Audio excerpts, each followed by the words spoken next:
The Hoarder and the Fire, a life lost for things that didn't matter. You've heard it said before, you can't take it with you, but what if you could, and in the process lost everything you truly needed? Meet the man we're talking about today. His name was Vincent.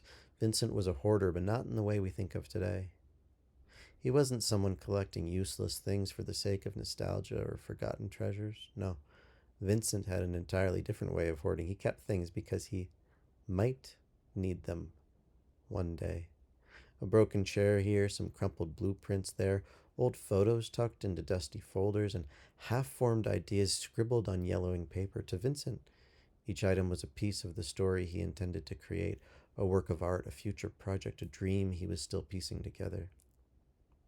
Over the years, his house became a labyrinth of potential. It was crammed with things that he might use, but never did. A broken clock, a stack of old journals with ideas never followed through, and 1,000 mementos that in the end only weighed him down. His friends and family urged him to clean up, to lighten the load. You don't need all this stuff, Vincent. Just get rid of it. But he couldn't hear them. He couldn't let go, not yet. He was convinced that all of it would come together eventually.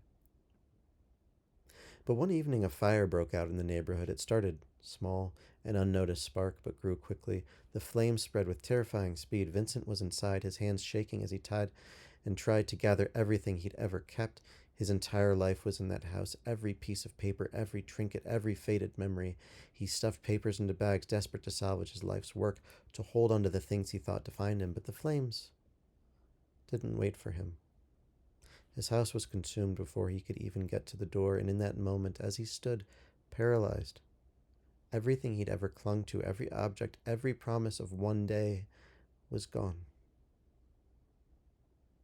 Vincent didn't make it out, and in the aftermath, his family found his life's work charred and ruined, his maybe one day projects reduced to ash. Hundreds of pieces of paper that held ideas, concepts, dreams, things that could have been something, were now lost to the fire.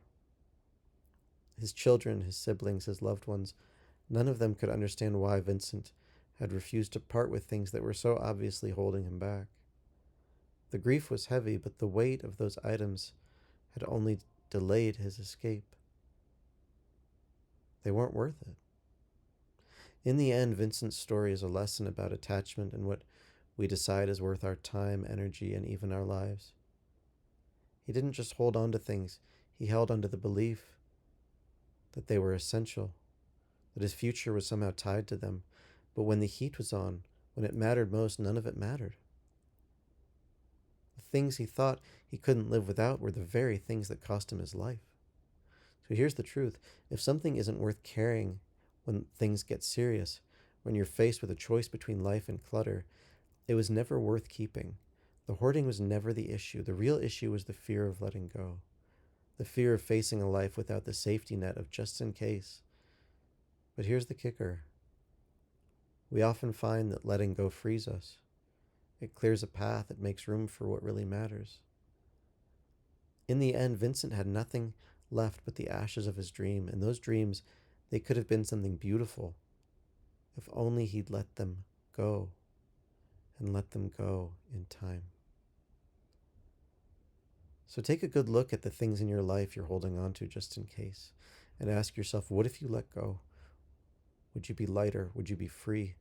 Would you have room for something that could actually save you instead of weighing you down?